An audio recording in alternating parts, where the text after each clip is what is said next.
Good morning सगळ्यांना। तर आजची सुरुवात ना ह्या गोकर्णाच्या पुलापासून झाली।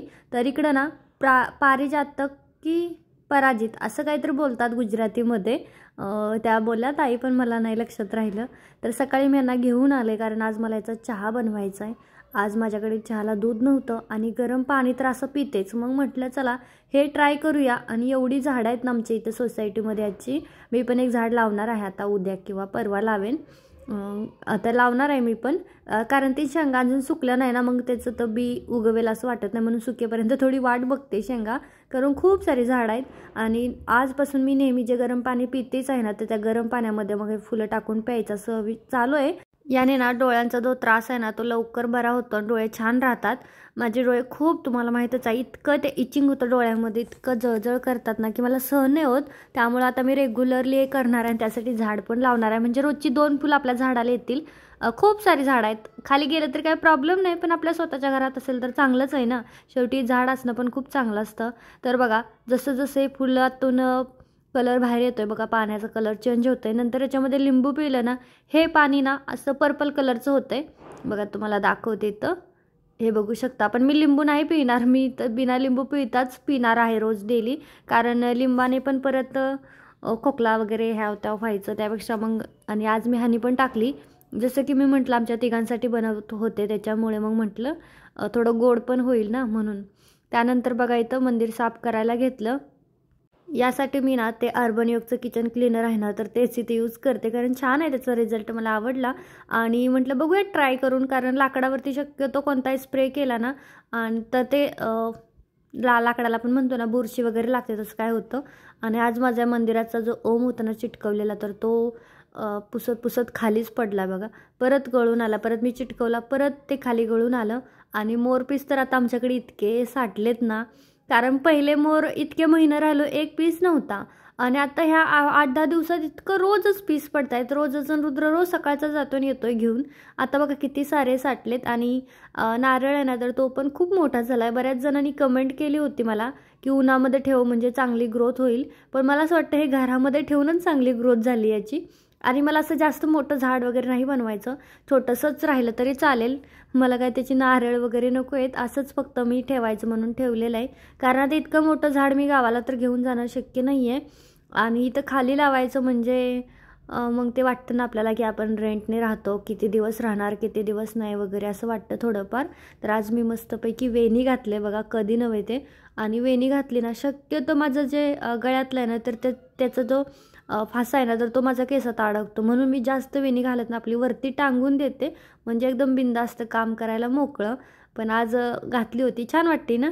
केस पण जरा आता बऱ्यापैकी ठीकठाक झालेत, नाही तर शेपटी झाली होती नुसती, पातळ पातळ झालेली। आता थोडीशी हेअर ग्रोथ पण होते, त्यामुळे मला जरा बरं वाटते। आणि कालचा विषय आज मी कंप्लीट करते ना। आज मी खुश होते सकाळीच, कारण की तुम्ही पाहिलं असेल तर माझं व्हॉट्सअप आज सकाळी चालू झालं होतं। मी रात्रभर झोपली नाही, व्हॉट्सअप टीमला कोणत्या कोणत्या मार्गाने मी मेसेज हेल्प मागितली, त्यांना हे काय ते हे द्यावं लागतं, फॉर्म भरून द्यावा लागतो, ते सगळं केलं कोणत्या कोणत्या मार्गाने। कारण ह्यांनी मला भीतीच घातली होती की तुझं नाही चालू होणार वगैरे, आणि म्हटलं नाही चालू झालं तर पुढे काय। आणि मग मी खूप वेळची, मला वाटतं मी 1:30 वाजता झोपली रात्री, कधीच नाही आज झोपली, कारण मला ते पूर्ण फॉर्म भरायचेच होते सगळे।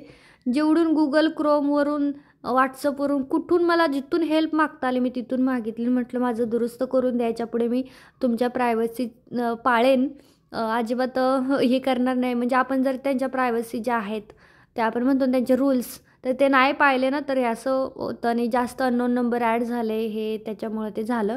तर आता मी ग्रुप बनवते, आज संध्याकाळी बनवेन किंवा उद्या सकाळी बनवेन, पण तो माझ्या नवीन मोबाईलवरून, म्हणजे सॅमसंग S24 त्याच्यावरून, कारण हा मोबाईल खूप छोटा आहे।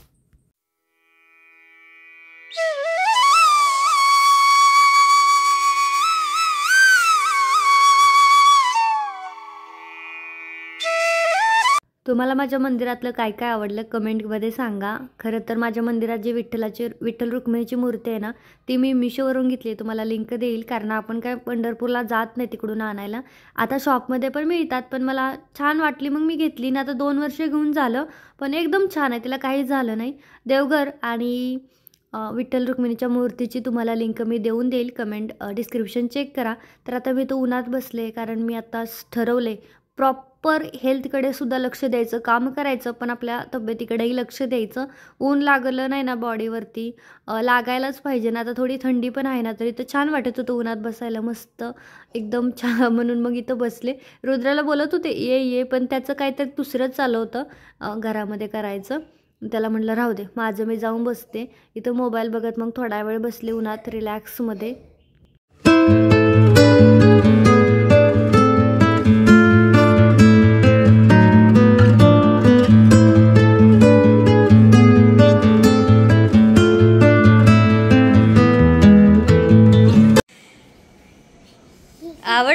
आवडला ड्रेस? तर ड्रेससाठी ना हा फ्लिपकार्टवरून घेतला आहे, कॉटनचा आहे. त्याला मी थोडी छोटी साईज झाली कारण की 5 ते 6 इयरचाच घेतला होता, पण थोडा पॅन्टला शॉर्ट वाटतं. पण इतका सुंदर दिसतोय की बिलकुल इच्छा नाही रिटर्न द्यायची किंवा एक्सचेंजसुद्धा करायची, कारण ह्याला जास्त दिवस कपडा टिकत नाही, खूप घाण करतो ना. त्याच्यामुळे 1-2 महिने, जास्तीत जास्त 1च महिना. हा तिथंच उभा राहा, थांब. इकडं उन्हात आहे, थोडं ऊन घे, उन्हात आहे. तिथे नको, घाण आहे, झोका, पुढे माती झाली. नाही नाही नाही, तुला आवडला ना. आणि बटन कसले आहेत? काचवाले ना. आणि कसा डान्स करते, आवडलाय म्हणून. त्याला फुल पॅन्टवाले घेणार होते, थोडी थंडी चालू झाली, पण कॉटनचा आहे ना, आवडलाय मला. फुल पॅन्ट पण आहे याच्यामध्ये. पण तर मला करायचा होता मुनिया पैठणीचा कॉम्बो, म्हणजे साडीला फॉल लावून वगैरे द्यायचा होता. पिको करायचा होता, फॉल नव्हता लावायला सांगितला. पिको करायचा होता आणि मुलीचा ड्रेस शिवायचा होता दुसऱ्या साडीमधून, आणि आईचा ब्लाऊज शिवायचा होता. तरी असा कॉम्बो होता. की जास्त दिवसातून ही मशीन चालवली ना, मला हँडल करताना थोडासा प्रॉब्लेम होतो ना. आता थोडी जुनी पण झाली ना, तर खूप जास्त हालते मशीन, मला लटक करते. पण ठीक आहे, आपलं कामापुरती चालती, जेवढं पाहिजे ना तेवढं होतं याच्यात. म्हणजे आता म्हणतो मी काही सारखं काय पिको करत बसत नाही, किंवा कधीतरी एखादा ड्रेस असतो, कधीतरी काय असतं, तर त्यावेळेस चालती मशीन, छान चालते असं नाही. आता मी एका हातात कॅमेरा धरला होता ना, त्यामुळे मला इथं नीट पकडता येत नव्हते, पण छान चालली होती.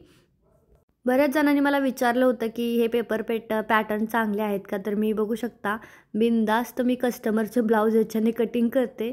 हा त्याच साडीवरचा, ऑरेंज साडीवरचा ब्लाऊज आहे, बघू शकता. एकदम बिनधास्त कटिंग करते आणि शिवते, म्हणजे ते खरंच चांगले असतील. हो चांगले आहेत. मला ड्रेसचे नाही आवडले, मनापासून खोटं काय सांगायचं. मी एखादा शिवून पण दाखवेल. पॅन्ट टॉप वगैरे जसं बसायला पाहिजे तसे बसत नाही, पाठीमागच्या साईडनं मुंड्याकडून अशा तिरके होत आहेत. काय माहीत त्याचं काहीतरी मिस्टेक आहे की काहीतरी तिच्यावरती लिहिलेलं समजत नाही. बाहेरच्या साईडने 1 इंच घ्यायचं असं काहीतरी सांगतायत, पण मला शक्यतो माझ्या ड्रेसचं स्वतःचं केलेलं कटिंग जास्त आवडतंय. त्यामुळे मी ब्लाऊजचं वापरते पण बिनधास्त, कारण ब्लाऊजचे छान आहेत, मला आवडले ब्लाऊजचे. आणि याला अशी फुगाबाई करायची होती. उद्या दाखवेन मी याचा लुक तुम्हाला, किंवा मग शॉर्ट व्हिडिओमध्ये. आता होतं असं की इतकं काम असतं की सगळं शूट करणं होत नाही. पहिलं मला काय असायचं, आपलं थोडंसं काम असायचं तर ते मी सुरुवातीपासून एंडपर्यंत शूट करायचे. पण आता काय होतं, हे झालं की लगेच दुसऱ्या हातात घ्यावं लागतं काम, लगेच तिसरं घ्यावं लागतं. त्याच्यामुळे ते पहिलं विसरून जातं की ह्याचं आपल्याला शूट पण करायचं होतं, असं होतंय. तर बघा, पटकन करून घेतला आणि थोडासा ना कपडा पुरत नव्हता, चूक माझीच होती. मग काय, ज्या साडीतून मुलीचा ड्रेस शिवायचा होता त्याच्या साडीवरच्या ब्लाऊज पीसवरून कटोरी कट करून घेतली. बघा, मी म्हटलं ना की माझं लगेच दुसरं काम चालू होतं. ब्लाऊज शिवून मी ठेवला बाजूला, शीतल पण होती, तिचं पण काम चालूच होतं. तोपर्यंत मी इथं हा दुसरा ड्रेस रेडी करायला घेतला. 1 महिन्याच्या बाळाचा फुल सेट होता आणि त्याला मी वापरली होती 1700 रुपयांची साडी. मलाच वाटत होतं की नंतर नाही या साडीची ड्रेसची ऑर्डर आली तर काय करायचं, साडी पडून राहील. पण तरी मी रिस्क घेतली, म्हटलं जे असेल ते असेल, नाहीतर नाही, जे होईल ते होईल. मग काय घेतलं इथं कटिंग करायला. मला हे सगळ्याच कॉम्बोमध्ये मी सगळंच देते, फक्त हातमोजे सोडून, कारण हातमोजे ना बरोबर बसत नाही, उगाच ढिल्ले राहतात आणि निघून पडतात. मग उगा इतकी मेहनत करून शिवून द्या आणि ते बाळाच्या हातामध्ये 2 मिनटं राहत नाही, निघून पडतात. मग ते वाटतं कशाला, ह्याच्या कस्टमरकडून पैसे पण नको घ्याय त्याचे, ते शिवायला पण नको. आधीचे काम इतकं किचकट आहे ना. शीतला म्हटलं तू कर हातमोजे पायमोजे, मग ती नको आहे, मला नाही का सांगू. असलं तरी आता शिकली बऱ्यापैकी, तिला सगळं यायला लागले म्हणा, पण तरी म्हणती लय किचकट आहे, कसं तुम्ही करत बसता. त्यानंतर एक कोलॅबरेशन करायचं होतं. अर्बन एकचा हा ना make me hot air brush होता, त्याने मला करायचं होतं, मी कधी वापरला नव्हता. आणि ओली केस पूर्णपणे ड्राय करतो, म्हणजे आपल्याला थंडी वाजते वगैरे असली काहीच ऑप्शन नाही आहे, लगेच ड्राय करतो आणि स्टाईल पण करतो. आणि केस आपली कशी चिपकी चिपकी राहतात तशी आणि राहत नाही, स्टाईल होतात. थोडा क्राऊन एरियामध्ये जर आपण केलं ना तर क्राऊन एरिया पण असा फुलतो. जसे ओपन ठेवल्यानंतर कसं आपला मधला भाग चपटा नाही दिसायला पाहिजे तसाही होतो. खूप मस्त आहे, मला तर इतकं आवडलं ना की आता मी कधी पण केस धुतले ना तर हे वापरणारच, एवढं भारी आहे. आणि आधी विंचरून घ्या असला काय पण तामझाम नाही, याच्यासोबतच सगळं सेट होतं, विंचरून पण होतात आणि सगळंच होते. मग काय बिंदास्त बघा, ते एका साईडची केस बघा कशी दिसत आहेत आणि दुसऱ्या साईडची बघा कशी दिसत आहेत, किती फरक आहे ना. मला तर खूप जास्त आवडला, तुम्हालाही आवडलं असेल ना, लिंक देतेच किंवा मग टॅग करेन खाली. तसं मी शॉर्ट व्हिडिओमध्ये करेनच, पण याच्यामध्ये तुम्हाला मी खरा रिव्ह्यू देते. लाँग व्हिडिओला शॉर्ट व्हिडिओमध्ये मला रिव्ह्यू द्यावाच लागतो, शेवटी आपण कोलॅबोरेशनचे पैसे घेतलेले राहतात. पण मला पर्सनली खूप जास्त आवडलं प्रोडक्ट. चला, तर आज मी तशी खुश होते, माझं व्हॉट्सअप चालू झालं, सगळं नीट होतं. मेन गोष्ट मला आज पोस्टात पार्सल घेऊन जावं लागणार होती आणि माझ्या रिक्वेस्टवरून त्यांनी जबरदस्ती का होईना पिकअप केलं, त्याच्यामुळे मी अजूनच खुश होती. म्हणून मग मी हे कोलॅबोरेशन करायला घेतलं, नाही तर मी आज नव्हती करणार कोलॅबोरेशन, कारण मला जायचं होतं पोस्टात. ही शीतला म्हणलं तू थांब घरी, रुद्र येईल, रुद्र आहेच. तर मग मी एकटी जाणार होती, पण नंतर मग नाही, टाळलं मी. ठीक आहे, तर तुम्हाला घ्यायचं असेल तर नक्की घ्या, मला खूप आवडलं आहे. ट्राय केल्यानंतर तुम्हाला पण आवडणारच आहे. थोडा महाग आहे पण छान आहे. माझ्याकडे आधीचा पण एक आहे ना, तर मला असं वाटतं की त्या दोघी तेवढा खर्च करण्यापेक्षा ना स्ट्रेटनर ड्रायर त्याच्यापेक्षा हे एकातच खर्च केलेला चांगला आहे. आणि केस जर पातळ असतील तर आपल्या केसानुसार पण आपण याला ना सेट करू शकतो. वायर पण याचा भरपूर लांब आहे, त्याच्यामुळे काहीच टेन्शन नाही, कुठे पण लावू शकतो केबल. तर चला, आजचा छोटासा ब्लॉग मी इथंच थांबवते. कसा वाटला कमेंटमध्ये नक्की सांगा. आवडला असेल तर लाईक करा, शेअर करा आणि हो, आपल्या चॅनल अजून सबस्क्राईब नसेल केलं तर सबस्क्राईब नक्की करा. भेटूयात पुढच्या ब्लॉगमध्ये. Bye bye.